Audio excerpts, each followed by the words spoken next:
कुमार को यात्रा करने की क्या जरूरत है? आपका तो काम बोलेगा ना। आप सरकार में हैं तो जो सरकार में है उसका काम बोलना चाहिए। आप सभी साथियों को क्रांतिकारी जय भीम। आज हमारे साथ आरक्षण बचाओ संविधान बचाओ मोर्चा के संस्थापक इंजीनियर हरिकेश्वर राम सर जुड़े हुए हैं। सर, आपका स्वागत है हमारे चैनल में। Thank you.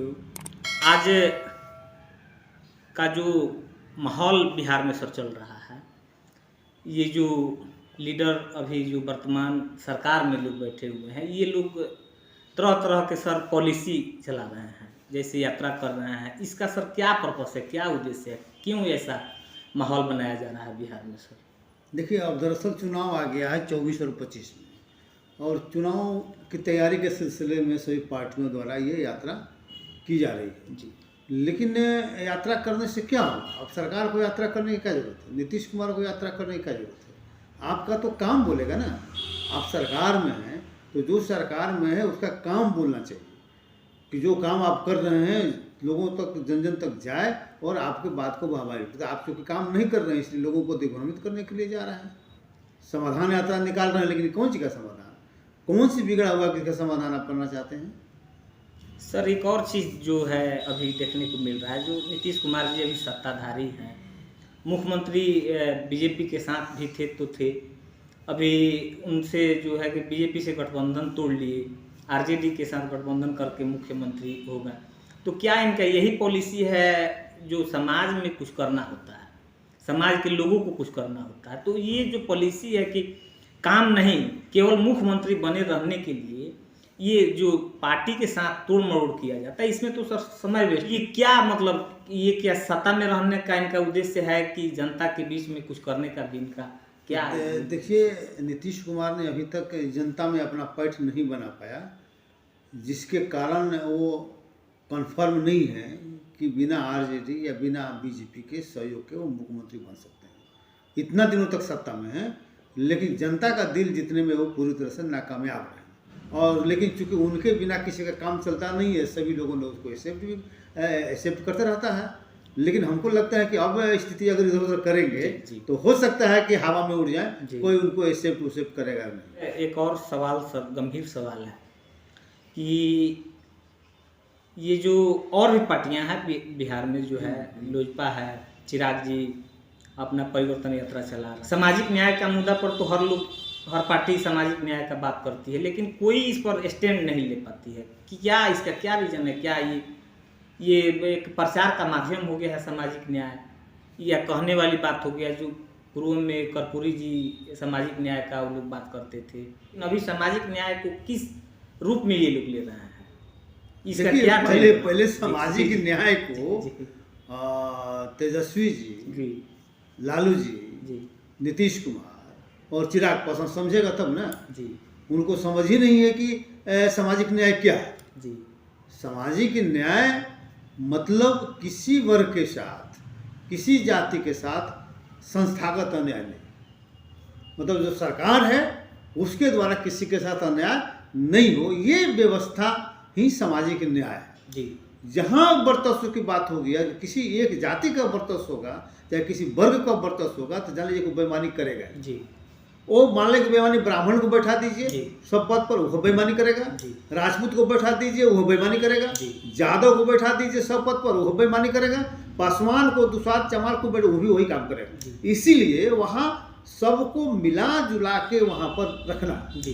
तो संविधान में यही व्यवस्था है। तो इस चीज़ को लोग समझ नहीं रहे हैं। सब लोग अपना अपना वर्चस्व स्थापित करने में लगे हुए हैं, और उसी को कहते हैं कि हम सामाजिक न्याय है। और किसी गरीब को कोई मदद कर दिए तो कहते हैं कि सामाजिक न्याय है। अरे किसी को मदद करना अलग चीज़ हुआ, वो सामाजिक न्याय नहीं हुआ।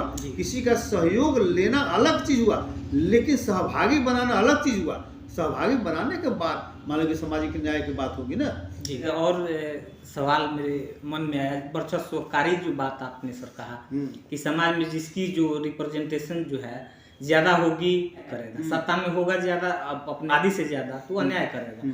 लेकिन एक सर चीज़ हमारे दर्शक भी जानना चाहते हैं, इस पर बहुत बार हम लोग बहस भी किए हुए हैं कि जो ये कोर्ट का मामला है जिसमें सुप्रीम कोर्ट हो गया, उसमें जो जज की नियुक्ति सर होता है, जो कॉलेजियम सिस्टम का व्यवस्था रखा गया है, तो क्या सामाजिक न्याय से अलग है सर? कॉलेजियम सिस्टम को समझना पड़ेगा जी। कॉलेजियम सिस्टम है क्या जी तो सुप्रीम कोर्ट में जो टॉप मोस्ट सीनियर जो 5 जज है, एक मान लीजिए एक चीफ जस्टिस ऑफ इंडिया हो जी। गए और उनके साथ 4 और जज सीनियर, जी। तो सभी लोग मिलकर ही तय करते हैं जी कि हाई कोर्ट और सुप्रीम कोर्ट का जज कौन होगा। जी ये पहले कॉलेजियम सिस्टम नहीं था। जी जी पहले बजाते गवर्नमेंट जो है ना एक कमिटी बनाती थी, उस कमिटी के द्वारा रिकमेंडेशन होता था, रिकमेंडेशन के बाद तब जो है होता था। जी आज नतीजा क्या हो गया है कि आज स्थिति ये हो गई है कि जो 5 जो जज होते हैं तो अभी 200 परिवार के लोग ही जज बन पाए। जी तो जो पहले जज बन गया जी। तो उसी का कोई ना कोई हित नाता रिश्तेदार जज बनेगा, दूसरे को मौका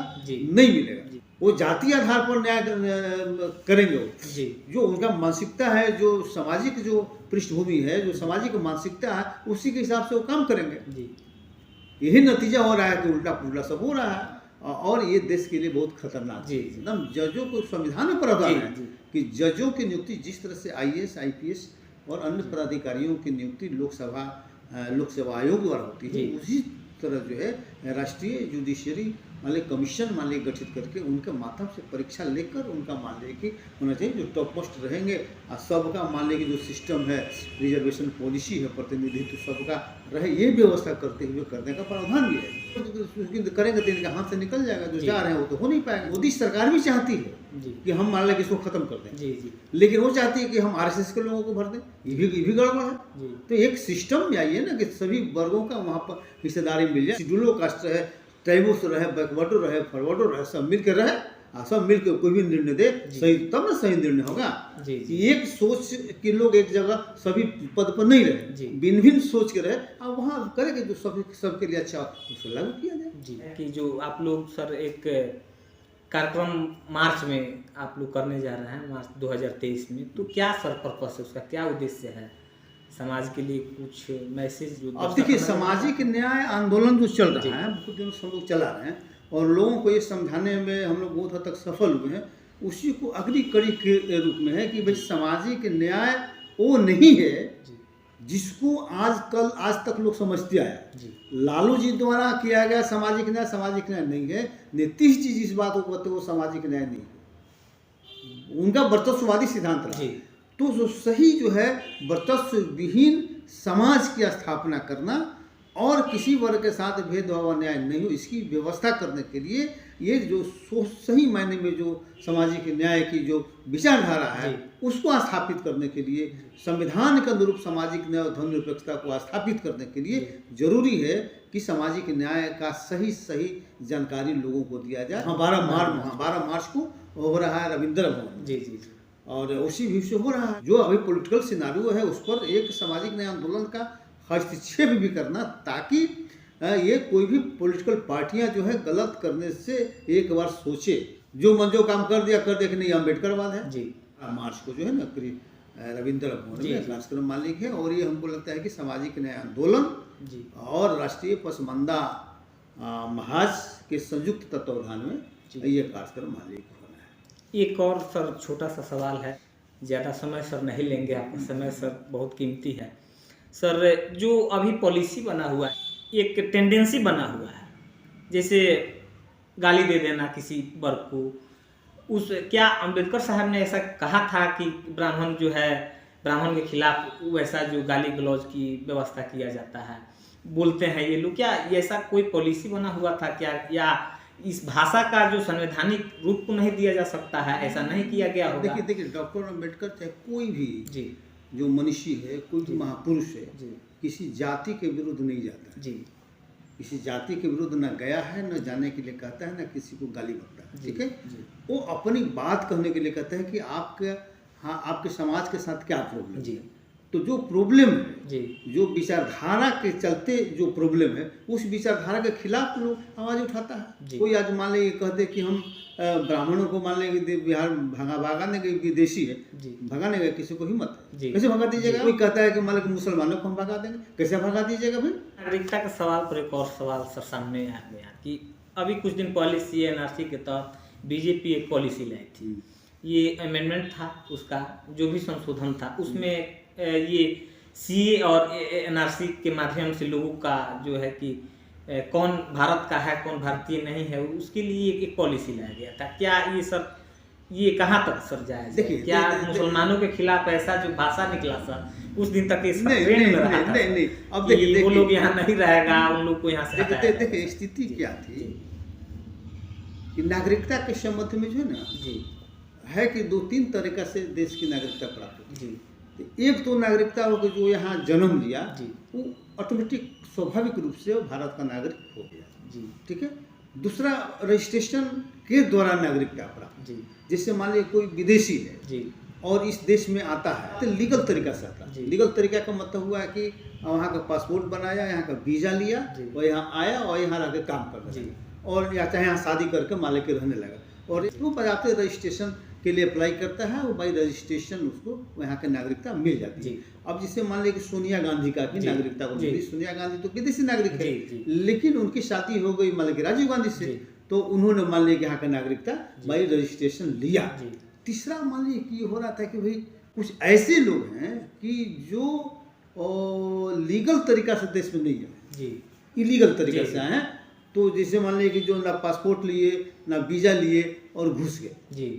तो जिससे कुछ मामला आया कि बांग्लादेश के अगल बगल से लोगों का मान लीजिए तो उनको कहा गया कि घुसपैठिया ठीक है। और बीजेपी को चूंकि लाभ लेना था इसलिए बार बार घुसपैठिया का सवाल उठाती रहती था।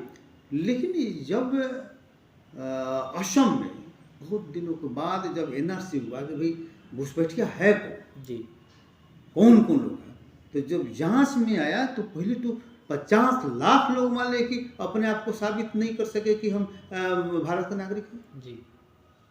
अगर आप ही से पूछा जाएगा कि आप साबित करो कि भारत का नागरिक हो तो आपको पसीना छूट जाएगा साबित करने में।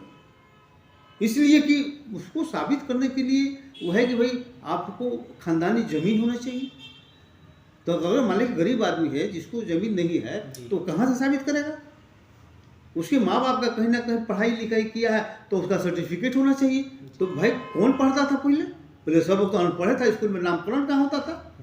तो नतीजा क्या हुआ कि असम में जब हुआ तो लास्टली करते करते करते करते 20 लाख लोग जो है करीब 19 लाख अपने आप को साबित नहीं कर सके, जिसमें 14 लाख हिंदू थे। बीजेपी को दिमाग में था कि मुस्लिम अधिक होंगे, मेरा राजनीति चाकाचक चलेगा, लेकिन हो गया उल्टा। वहाँ 15 लाख 14 लाख मान लीजिए कि हो गया आपका हिंदू और 5 लाख हो गया मुसलमान। तब तो इनको प्रॉब्लम हो गया कि अब क्या करें भाई, हम तो घुसपैठियों को निकालने की बात कर रहे थे तो हिंदुए ज्यादा हो गया, अब तो कहेंगे तो हिंदू हमको मारेगा। अब वोट की सवाल है तो इसीलिए उनको सीए लाना पड़ा। और सीए जो लाए तो उसमें बड़ा चालाकी से लाए। उन्होंने कहा कि मुस्लिम छोड़ के और सबको हम नागरिकता दे देंगे, जबकि पहले से कानून था कि हम नागरिकता किसी भी कीमत पर घुसपैठिया को नहीं देंगे। और आप जब अपने फंसे तो आप कह रहे हैं कि हम मुस्लिम छोड़ के सबको दे देंगे। तो अगर आपको देना ही था तो सबको दे देंगे।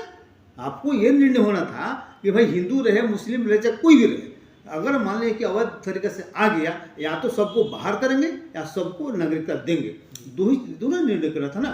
तो आपने निष्पक्ष भाव से निर्णय नहीं लिया, आपके धर्म के खिलाफ आपने निर्णय ले लिया, इसीलिए उसका विरोध हुआ। साथियों, ये हमारे साथ थे इंजीनियर हरिकेश्वरन।